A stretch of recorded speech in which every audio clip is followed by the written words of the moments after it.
So last week I put out a video talking about how the UCP seem to be setting themselves up to rig the map for our next election. In summary, every 8 years our election maps get redrawn by an independent committee. Government appoints a chair and 2 members, opposition appoints 2 more. They consult with Albertans, produce a report and a map.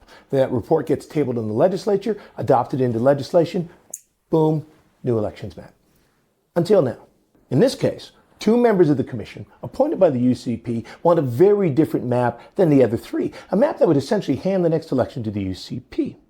And folks across the province are raising concerns because the UCP refuses to answer a very simple question. Will they just commit to doing what every government has done before them and just implement the majority report? Instead of simply saying yes, they keep saying this. This is a decision of the Legislative Assembly. This is not a decision of government. It's not a decision of the Justice Minister. It's going to be a decision that's debated here that will happen in due course. And let's be clear, that answer is kind of shifty because once the Commission sends in their report, it's the government, specifically the Justice Minister, that introduces the legislation to set the new boundaries up. They hold the pen.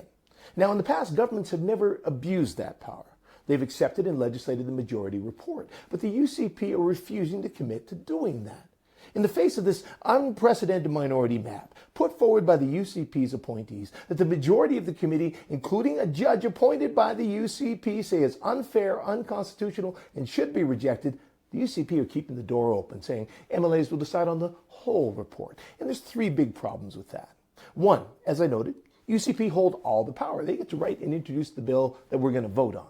It's like saying, hey, we're all going to go to the restaurant. Everyone gets to decide what we're going to order. But the UCP, they control what's on the menu. They can just decide that the majority map isn't available. Like, hey, welcome, come on in. You can have the chicken or the fish, but chicken's not available and the fish is, well, fishy.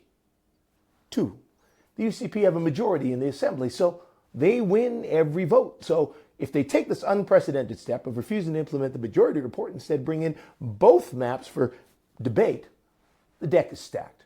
UCP get to force through whatever map they think is better for them. And that brings us to 3, perhaps the biggest issue of all. This isn't how it's supposed to work. You see, we set up independent commissions exactly so that we would not have MLAs picking and choosing boundaries to suit themselves, because governments aren't supposed to choose their voters. Voters are supposed to choose their government. And that's why people across the province are speaking out now, because democracy is on the line. And that's not just me talking, that's a majority of the members of the Boundaries Commission, including, again, the judge that the UCP appointed as chair. Doing anything other than accepting and implementing the majority report would quite simply be corruption on a level we've never seen in our province before. So folks, we need you to pay attention. We need you to tell your friends and family to write the Premier and the Justice Minister and tell them the only acceptable option is to legislate the majority report, because you deserve better. And you can't let the UCP take your chance to choose it away.